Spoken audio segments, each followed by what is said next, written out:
The air in the grand, tastefully appointed living room of the Abbott mansion, usually so still and serene, seemed to have become thick, almost soupy, charged with a tension that made every breath feel like a conscious effort. It was the kind of quiet that precedes a storm, not one of nature's making, but one born of human emotion, festering and bubbling just beneath the surface of polite conversation.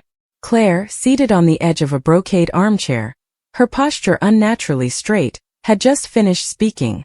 The words she had uttered, carefully chosen and delivered with a chilling lack of effect, hung in the room like a toxic cloud. They were not the words of a remorseful niece, not the pleas of a woman seeking understanding, but something else entirely, a declaration, a subtle but unmistakable shift in the balance of power. She had been speaking to Victoria, her mother, but her gaze, cool and assessing, had flickered more than once towards the young girl sitting quietly on the sofa, a tablet resting forgotten on her lap. Katie. And in that gaze, in the slight, almost imperceptible curl of her lip, was a message that was not meant for Victoria, but for the child's father, for Kyle.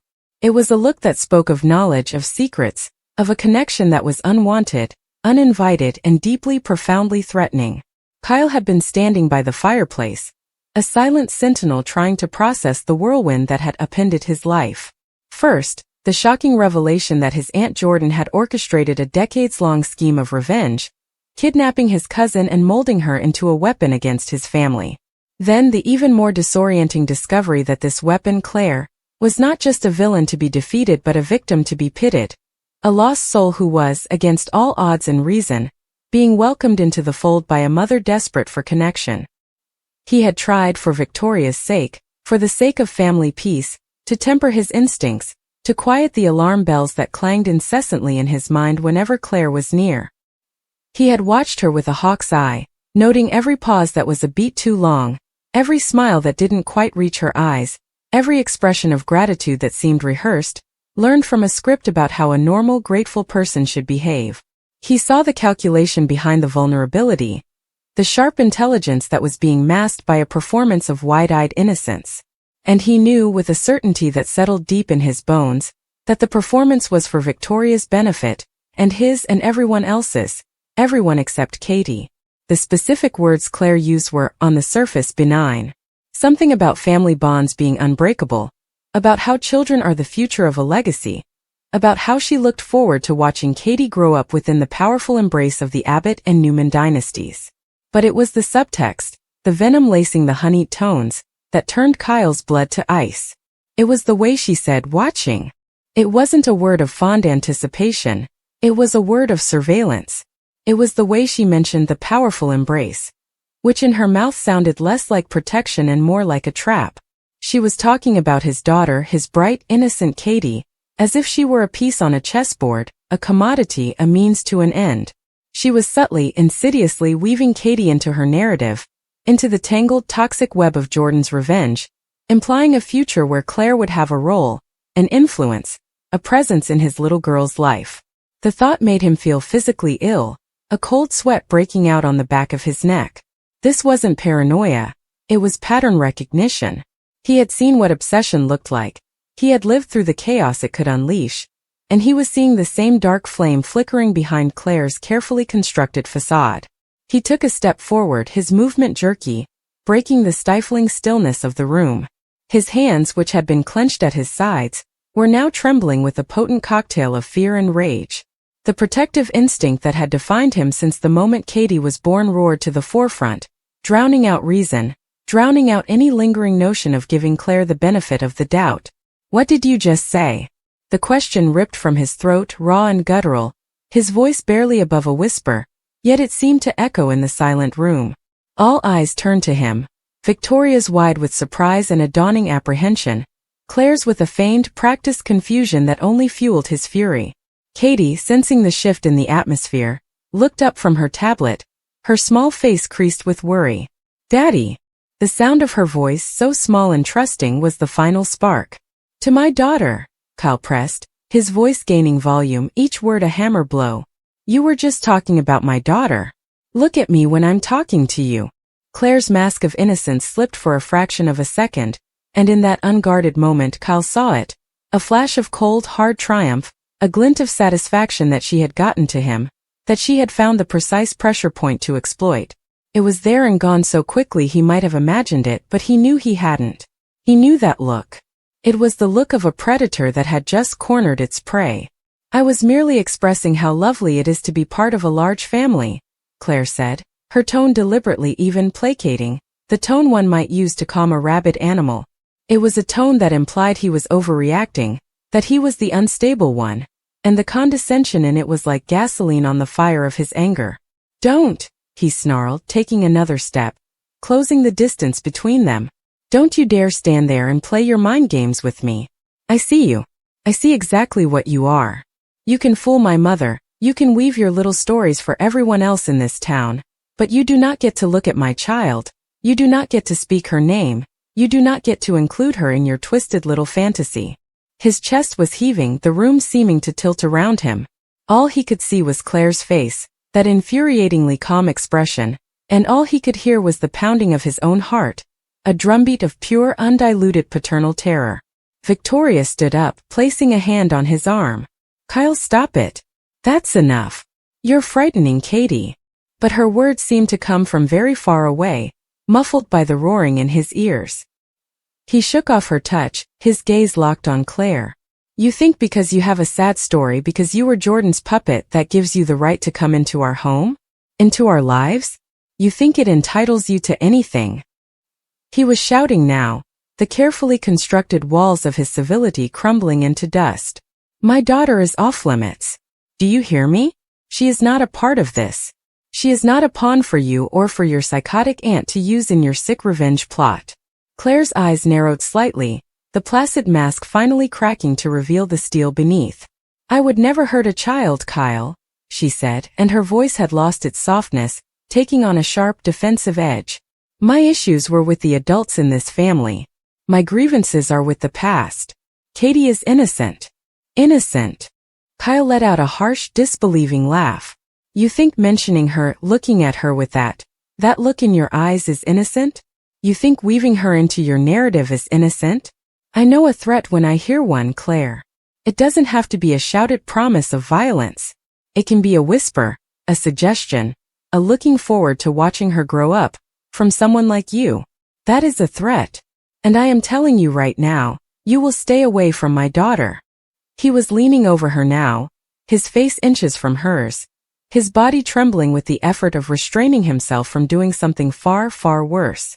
The air was electric, crackling with the intensity of his emotion. Victoria was trying to pull him back, her voice a frantic plea, and Katie had begun to cry softly, the sound a dagger in Kyle's heart. It was the sound of Katie's tears that pushed him over the edge, that transformed his rage from a roaring fire into a white-hot singularity. Claire, seeing his complete loss of control, made her fatal error. A small, almost imperceptible smirk touched her lips. It was a tiny movement, a mere twitch of the muscles, but it was a gesture of pure, unadulterated contempt. It was the smirk of someone who knew they had won, who had successfully dismantled his composure and revealed the real Kyle, the volatile, dangerous one. It was the final, unforgivable provocation. The world seemed to slow down, the colors in the room bleaching into a stark, high-contrast tableau. Victoria's mouth was open in a silent shout. Katie's crying was a distant echo. And Kyle's hand, acting on an impulse far older than reason, far more primal than social decorum, flew through the air. The sound was sharp, a crisp, shocking crack that shattered the tension like glass. His open palm connected with Claire's cheek with a force that snapped her head to the side. The impact was not just physical. It was symbolic, a brutal, unequivocal drawing of a line. It was the sound of a father's fear and fury given voice. A desperate, violent act meant to sever the invisible thread he felt Claire was trying to attach to his child. For a moment there was absolute silence, broken only by Katie's startled gasp. Claire staggered back a step, her hand flying to her reddening cheek, her eyes wide with genuine, unfeigned shock. The smirk was gone, replaced by a raw, stunned pain. She looked at him, truly looked at him, and for the first time, he saw not a calculated manipulator, but a wounded, cornered woman. But the sight brought him no satisfaction, only a cold, sickening dread at what he had just done. The silence that followed was heavier, more profound than the tension that had preceded it. It was a silence filled with the echo of the slap, with Victoria's horrified intake of breath, with Katie's soft, confused whimpers. Kyle stood frozen, his hand stinging, his own breath caught in his throat. He looked at his hand as if it belonged to a stranger, the reality of his action crashing down upon him. He had hit a woman. He had succumbed to the very violence he was seeking to protect his family from. The moral high ground he had occupied moments before had crumbled beneath his feet, leaving him standing in the rubble of his own anger. Claire didn't say a word. She just held her cheek, her eyes glistening with unshed tears. Whether of pain, humiliation, or a fresh wave of calculated performance, he could no longer tell. The line between truth and manipulation had been irrevocably blurred by his own hand. He had wanted to send a message, to establish a boundary so formidable that not even Claire would dare to cross it. He had wanted to make her understand the ferocity of a father's love, the lengths to which he would go to shield his child from any perceived danger. But as he looked at the mark blooming on her pale skin, at the horrified face of his mother, and the frightened eyes of his daughter, he knew with a sinking certainty that he had failed. He had not protected anyone. He had only escalated the war. He had given Claire ammunition. He had handed her a victory far greater than any she could have won with her whispered threats and subtle manipulations.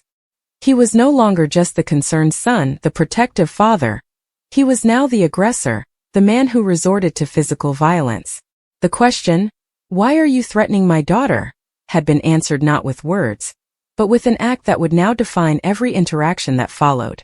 The storm had broken, and in its wake, Kyle was left standing in the devastation, the taste of ashes in his mouth, knowing that the real battle, the one for his family's safety and his own soul, had only just begun, and he had already lost the first, most crucial skirmish. Holden had been simmering with concern for days, watching the subtle but unmistakable ways Claire seemed to push boundaries where she didn't belong. At first he chalked it up to misunderstanding. After all, Genoa City was a town built on cross wires, old grudges, and complicated histories. But when his daughter came home shaken, her eyes red from tears she couldn't quite explain, something inside him snapped awake in a way he hadn't felt in years. Parents in this town were always trying to keep their children safe from rivalries, obsessions, and vendettas, but this felt different. Felt personal. He waited until he had all the pieces, until he could be sure the accusations weren't the result of fear or exaggeration. But once he heard every detail, Holden's anger ignited into something cold and immovable, something far more dangerous than a fleeting moment of rage. He stormed into the Newman ranch like a man who no longer cared about consequences. The place was quiet, deceptively peaceful, as if danger couldn't possibly exist in halls that had seen decades of conflict, betrayal, and carefully concealed secrets. Claire was in the living room arranging flowers, utterly unaware of the fury walking toward her. She glanced up, surprised to see him there, but before she could speak, Holden's voice boomed through the room, raw, sharp, and shaking the air with its intent. "Why are you threatening my daughter?" he demanded, each word carved with fury. The question wasn't a question at all. It was an accusation, a sentence, and a warning wrapped into one. Claire froze, the vase nearly slipping from her hand as she stared at Holden with wide, startled eyes. She opened her mouth, struggling to gather her thoughts, but Holden wasn't in the mood for explanations. He stepped closer, his expression locked in a stare that could have shattered stone. Claire finally found her voice, small and confused, insisting she hadn't threatened anyone. She tried to explain she had only spoken to his daughter to clarify a misunderstanding involving Victoria and Audra, but Holden wasn't having it. Every attempt she made to calm him seemed only to throw fuel on the fire, his imagination running through every terrible possibility of what Claire might have said or done. In a town like Genoa City, intentions were rarely innocent, and he wasn't willing to risk his daughter becoming collateral damage in another Newman family mess. As Claire faltered under his glare, Holden stepped forward again, demanding she repeat everything she said to his daughter. His voice was lower now, but the danger in it was unmistakable. Claire took a breath and tried to make him see that she hadn't meant any harm, that misunderstandings were common, that she would never intentionally frighten anyone after everything she had already survived. She had spent months trying to rebuild her life, trying to earn trust after being manipulated by Jordan, trying to prove she wasn't the monster people imagined. But none of that mattered in this moment. Holden only heard what he feared. only saw what he believed. And in that split second, all the progress Claire had made came crashing down. Holden's anger boiled over, and before she could react, his hand shot forward and struck her across the face. The sound echoed through the room like a gunshot. Claire stumbled backward, shocked beyond words, her hand flying to her cheek as tears formed instantly. She had been yelled at, mistrusted, judged, and insulted before, but no one had laid a hand on her since Jordan's control had been broken. The moment felt like a violent rewind of the darkest chapters of her life. Holden's chest heaved, the reality of what he had done registering only after the impact. But even then, shame didn't surface immediately. Only desperation and protective instinct, twisted by fear into something ugly. The door swung open and Victoria rushed in, drawn by the raised voices. Her eyes widened in horror when she saw Claire trembling, clutching her face, and Holden standing over her in rigid fury. Victoria demanded to know what happened, but Holden turned his anger on her next, accusing her of allowing Claire to run unchecked, of letting her near children when she had a history no one should ignore. Victoria immediately stepped between them, her voice rising in warning, telling Holden he had crossed a line he could never uncross. She insisted Claire had done nothing wrong and that if he dared lay a hand on her again, he'd have far bigger problems than he could handle. Claire tried to speak for herself, but her voice cracked from the shock, her body still frozen. Victoria rushed to her side, wrapping her arms around her protectively, reminding her she wasn't alone. Not anymore. Holden, still breathing hard, finally began to register the consequences of what he'd done. His daughter's fear had set this in motion, but he had reacted without facts, without listening, and certainly without restraint. He took a step back, guilt finally overtaking the rage now that everything was out in the open. Yet his guilt did nothing to undo the damage. He tried to explain, to apologize, but Victoria cut him off, telling him he needed to leave before security escorted him out. Claire's tears flowed openly now, not just from the shock of the slap but from the crushing weight of being blamed for something she didn't do again. She had worked tirelessly to be part of the Newman family, to build trust with both Victoria and Cole, to show she was no longer the frightened, manipulated girl Jordan had molded. But one accusation, one outburst had ripped through all that progress like it meant nothing. Victoria held her tighter, whispering reassurances and promising she wouldn't let anyone hurt her. The history Claire had fought so hard to escape had followed her once again, and she couldn't help feeling that no matter what she did, someone in Genoa City would always be waiting to strike. Holden left reluctantly, turning at the doorway with a final look that blended shame, confusion, and unresolved fear. He muttered an apology, but it was swallowed by the heavy silence he left behind. When he was gone, Victoria guided Claire gently to the sofa and examined her cheek, which was already reddening. Claire tried to steady her breath, insisting she didn't want this to cause more trouble, but Victoria refused to minimize what had happened.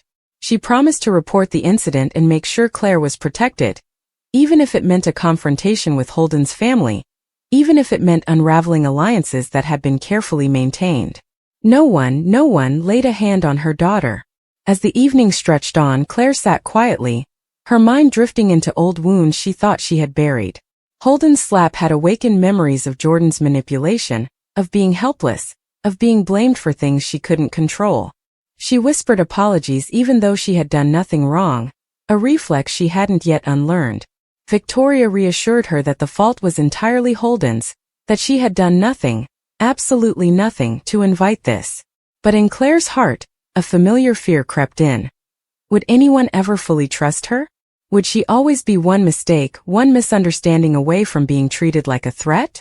Meanwhile, Holden's daughter waited anxiously at home, unaware of the chaos her frightened confession had triggered. When Holden returned, she ran to him, demanding to know if everything was okay. His face was a storm of emotions, shame for what he had done, anger at himself for losing control, and fear that his attempt to protect her had only caused more harm than good. She asked if Claire would stay away now, if the danger was gone, but Holden hesitated. He finally realized that the danger wasn't Claire. It was his unchecked reaction. He hugged his daughter tightly, unsure how to explain that the very thing he tried to prevent, he may have just made worse. Across town, the news spread quickly. Genoa City had never been a town that kept secrets, especially ones involving violence, family feuds, and the Newmans. Word reached Cole next, and he rushed to the ranch to check on Claire, fury rising in him as he heard what had happened. He demanded to know why Holden had been allowed anywhere near her, and insisted on taking steps to ensure Claire's protection. For the first time, Claire felt the support she'd always desperately needed. Not just from Victoria, but from Cole too. Still, the sting of the slap lingered on her skin, and the emotional toll pressed heavily on her chest. As the days passed, the fallout grew. Holden attempted to apologize again, but Victoria blocked every attempt, insisting Claire needed space to heal. Claire struggled to focus on anything, her mind swirling with anxiety and self-doubt. People began whispering about the incident, and although many sympathized with her, others dredged up her past, questioning whether Holden's fear had been justified. The whispers hurt more than the slap itself. The idea that every misstep, every accusation, every rumor could undo months of healing left her feeling trapped in a cycle she couldn't escape. Victoria refused to let her fall apart. She reminded her daily that she mattered, that she deserved respect, that she had earned her place in their lives. Cole stayed close, watching for any signs that she might retreat into old patterns of fear. Slowly, Claire tried to rebuild her confidence, reminding herself that one man's violence didn't define her worth. She practiced speaking up for herself, even though her voice trembled. She forced herself to leave the ranch even when the world felt unsafe. She let the people who cared for her hold her up until she could stand again. Holden continued to wrestle with guilt, replaying the moment over and over in his mind. As a father, he felt justified in his fear, but as a man, he couldn't justify the way he handled it. He knew he had crossed a line that might permanently damage his reputation, and his daughter's ability to trust his judgment. He wanted desperately to make things right, but every attempt he made was blocked, and perhaps rightly so.